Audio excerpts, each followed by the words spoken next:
Hi, it's me, Cole. You're probably wondering, Cole, what are you doing? You don't do this. This isn't you. You do reaction videos and record shitty apologies when you fuck up those reaction videos because you don't have editing software, nor really any of the shit to do what you're trying to do. But today, I had an urge. I felt that I was compelled to do this, so I'm going to. If you don't know, I haven't. Well, you don't know, to be honest, because I haven't really talked about it. I haven't really been watching any anime for the past couple weeks, for two reasons. One reason being that I just haven't really had any interest, and the other reason being that I've just been really busy.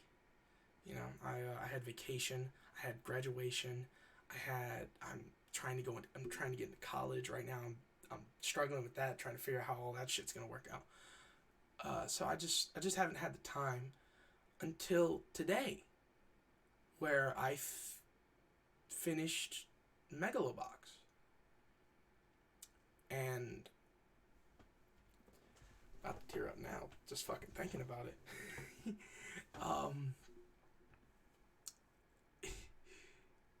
It was legitimately one of the most moving things I've ever experienced. Like, really, like, I know I'm very exaggerated and hyperbolic when I talk, and that's me. I'm a very hyperbolic person, but this is different. This is really different. I don't know how long I'm gonna talk. I just know that I'm honestly worried. I don't know if I'll stop talking about this. But if you don't know, MegaloBox was a kind of like 50th anniversary celebration of / anime adaptation, but not really, of a very famous manga called Ashita no Joe. In 2018, it actually reached 50 years. The 50-year anniversary of Ashita no Joe was in 2018, and they released MegaloBox, or they started releasing MegaloBox, and it was fucking amazing. MegaloBox Season 1 is the best sports anime I've ever seen in my life. Bar none. Shit. Season 2 fucking is better than... But I don't consider Season 2 a sports anime. I'll get into that in a minute. Season 1 is the greatest sports anime ever. Period. Nothing. I can't think of a single fucking thing. Slam Dunk ain't shit. Haikyuu? Fuck that. None of it. MegaloBox Season 1. Greatest sports anime. Period. Right? Pretty high fucking bar. It's already like top of the genre, you know, that's a fucking achievement. That's an achievement. And then they made Season 2. And it I'll try and put it into perspective. The last episode, half of it's a fight and half of it's just shit happening. Oh, no, most of it's the fight, but yeah, it's weird. Anyway, for a majority of that episode, I was bawling my eyes out, but I had a smile from ear to fucking ear. Like, I was just filled with such fucking emotion in one episode. I kind of started to feel it in the episode before, but it didn't hit me. It was the last episode. It just fucking... Oh my god.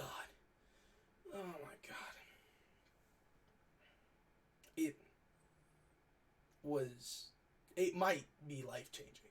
Might just. I'm not certain yet, you know. I only watched it like fucking 30, 40 minutes ago. So I can't tell you if it's going to be life-changing, but it felt. The way it fucking felt. I talk about how things feel all the time. Reactions, just life in general. I feel like, there we go. Everything gives off of feeling, you know. People call it vibes. People call it a bunch of different shit, but it's a feeling. It's something that you know is there, and it is as ironic and kind of redundant to say, you feel it.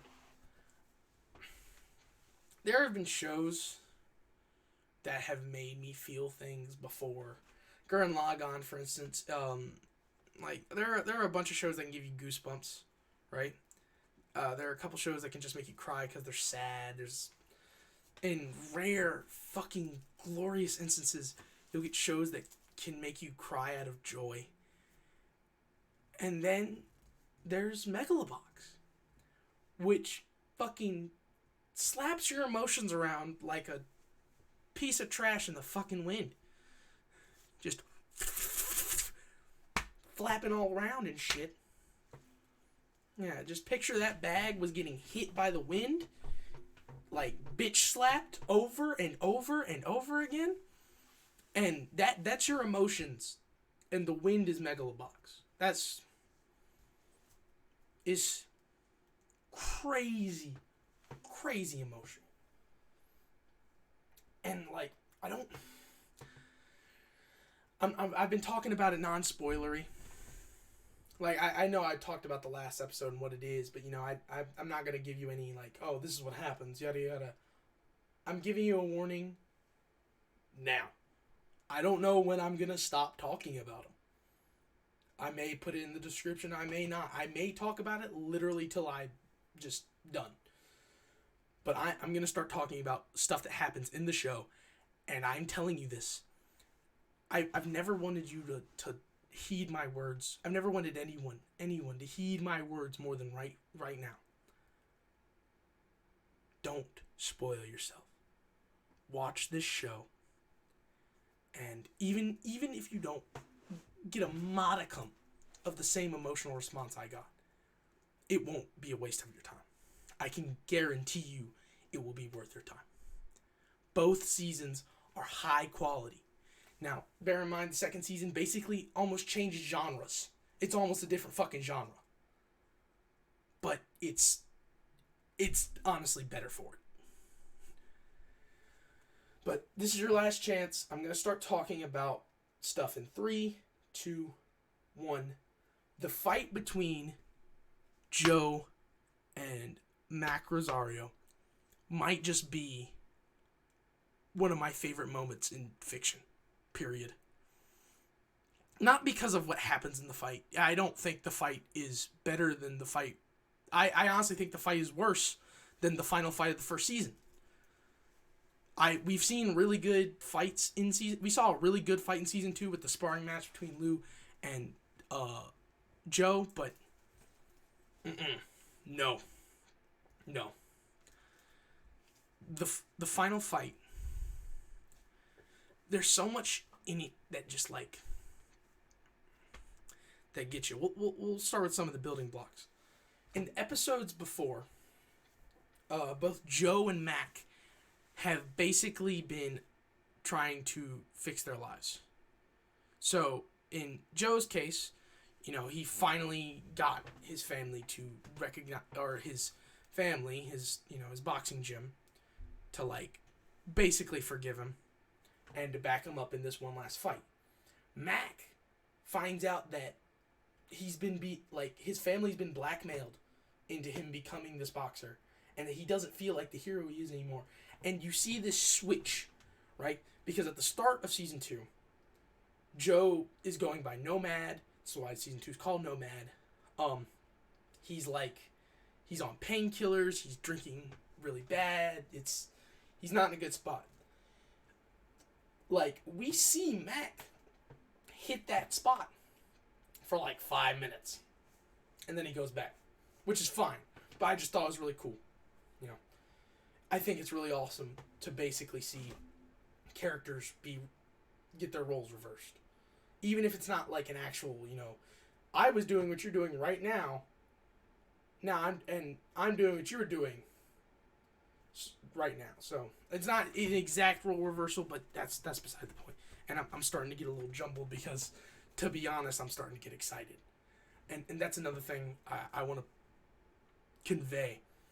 Talking about this show, just talking about it gets me excited. Just like remembering stuff about it, I'm just bringing shit back. It's glorious. Glorious. There are very few things that I think will ever, like, I'm talking entertainment-wise, there are very few things in entertainment that I think will ever be able to make me reach the emotional peaks that MegaloBox did. Whether it be the excitement of watching the fight between Yuri and Joe, or the fucking jambalaya of goddamn emotion that was the final episode, nothing, and I mean this, nothing may ever compare. I literally, after I was done, my couch is right here, if you can't tell. It's right there. I was sitting on that couch. I was doing the crying, smiling thing. And when it was done, I just sat there for a minute and I was like, holy shit. And I wept. I wept. I cried like a fucking baby. If you don't, I know I said spoilers. When Joe loses, I didn't cry at that. I didn't cry when Joe lost. It started to get me. I was like, oh fuck. But what got me wasn't that he lost. What got me was that it was okay. It didn't, like, the beauty of the final fight is you don't care who wins or loses. And not in the, like, I don't care, there's no stakes. Whoever wins and whoever loses, either way, you're gonna be happy. If Joe won, I'd have been happy. I was hoping he would win. I felt like Joe deserved one final victory because he only ever wins one fight in season 2, and it's fucking rigged. Oh, no, he wins. No, yeah, he only wins one fight and it's rigged. It's crazy to me. Season 1, he goes on a 7-game win streak, takes the world title, right? Season 2, doesn't win a fucking game.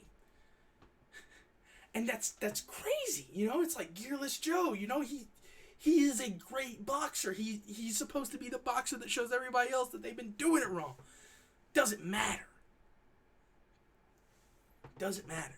Because season 2 makes Joe so fucking human, it hurts. And it's fucking amazing. It's great. It's beautiful. I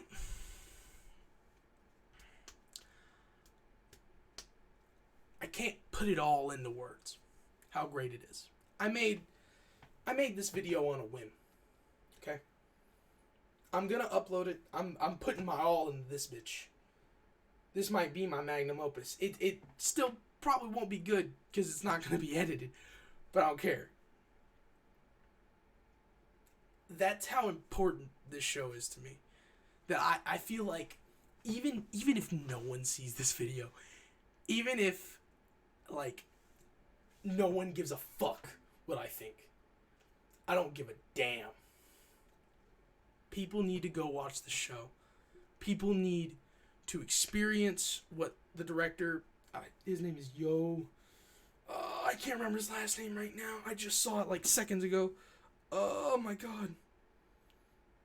Yo Moriyama. People need to see what Yo Moriyama did. Because he's made a masterpiece. He's made, and I can say this with I can say this with full confidence. He has made the greatest anime ever. Season 2 of MegaloBox is the greatest anime ever. I include season 1 when I say a whole show is good. I mean it. The whole show is good, but season 2, that's when he gets you. That's when he gets you. I haven't even talked about some of my favorite characters like Nambu. Nambu's great because Nambu's human from the start. He's a greedy little bastard who just wants what's out for him, and then he finds something more. He finds fucking meaning. Sachio is a prick in season 2, but you saw him, like, come up with Joe, and then all of a sudden, poof, Joe's gone. And now we see that after he lost that figure, he became that figure. And it's such a cool, it's so cool.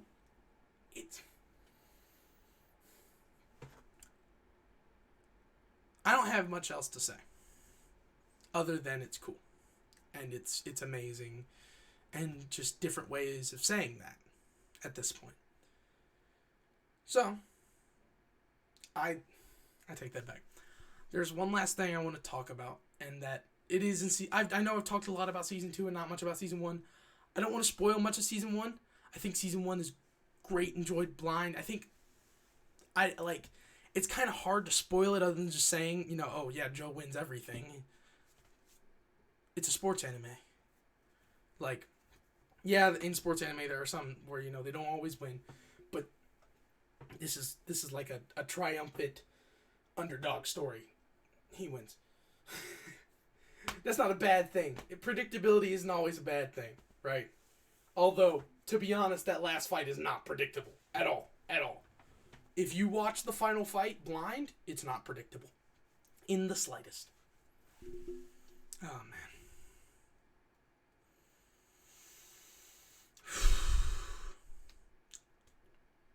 The other thing I want to talk about was Chief and what he basically does. Chief is a character that is introduced in season 2. He is he's not a pro, but he is a megaloboxer from a country that is undisclosed. However, they do speak Spanish. It's if you don't like politics like me, you can be like, I don't know if I really want this to be politics, but it's not politics at the same time because they crossed an ocean to get there, and I'm like, I'm very confused. So you don't gotta worry about that. The politics in it don't really apply to they can apply to real life.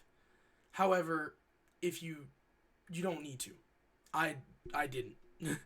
Watching the show and just experiencing the show, don't try and put the real world in it. Let it take you away. Get engulfed in the world. Don't try and put anything else in it. Let it be its thing. But Chief is a character that comes from the country over the sea. They don't ever say what the country is named. But like I said, they do speak Spanish. And there's actually a lot of Spanish in season 2. All the episode titles are in Spanish. All the halfway marks are in Spanish. It's kind of interesting. There's a song that you will hear over and over and over again. And you know what? You never fucking get tired of it because it's amazing. It's a great song. And it tugs at your heartstrings every time. Oh, man. But anyway, Chief dies. And before he died, he helped Nomad. Joe was going by Nomad, by the way, when he was on the painkillers and not at the gym. He helps Joe get off the drugs because he was addicted to painkillers and the alcohol. He helps him quit that shit. And so, as repayment, or as payment, Joe helps coach him up to win a boxing tournament to get money to pay for the land that his, town lives on. They're all immigrants, and they all live in an abandoned, amusement park that is owned by this dude who's selling the land. And they're trying to get him to leave. So, what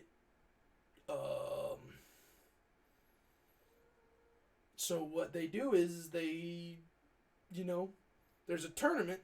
So, my brain is literally melting because I've been talking for like 20 minutes. Yeah, 20 minutes.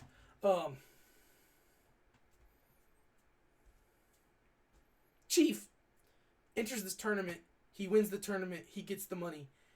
And because he won the tournament, the people who are running it and paying it, they're like mob people. They kill him. They kill him.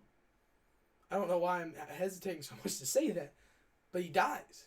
And it's something that when it happens, it sticks with Joe in a way that it's so impactful for Joe that the man who was known as Gearless Joe wore Chief's gear in his final fight. In all of his professional matches, never wore gear. Well, that's not true. He wore gear in one match, but it broke, so I don't really count it. Also, it's a whole thing. It's in season 1. You gotta watch it.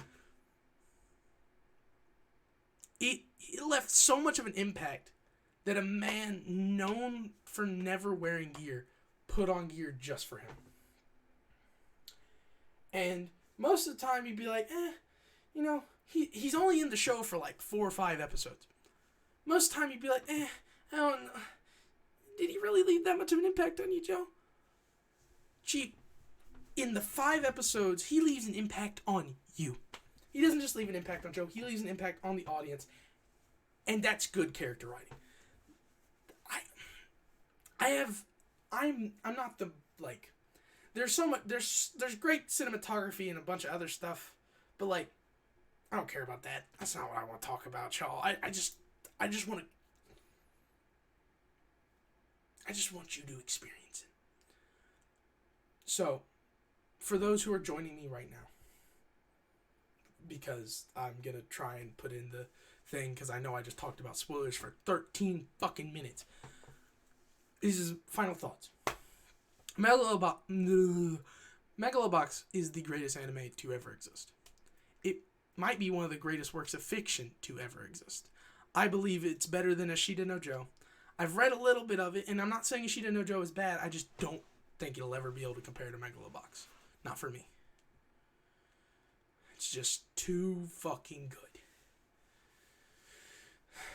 So anyway, I hope you enjoyed whatever the hell this was. I guess this was a rant or a...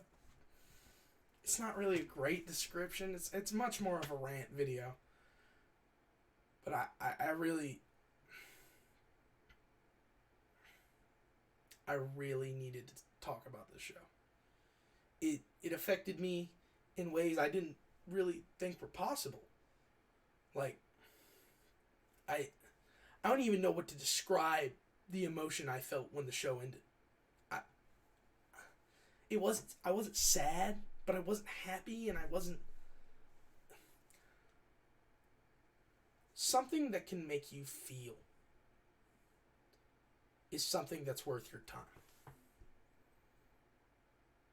Something that can make you feel will always be worth your time. Thank you so much for watching. My name has been Cole Burley, and I hope to see you all in the next one.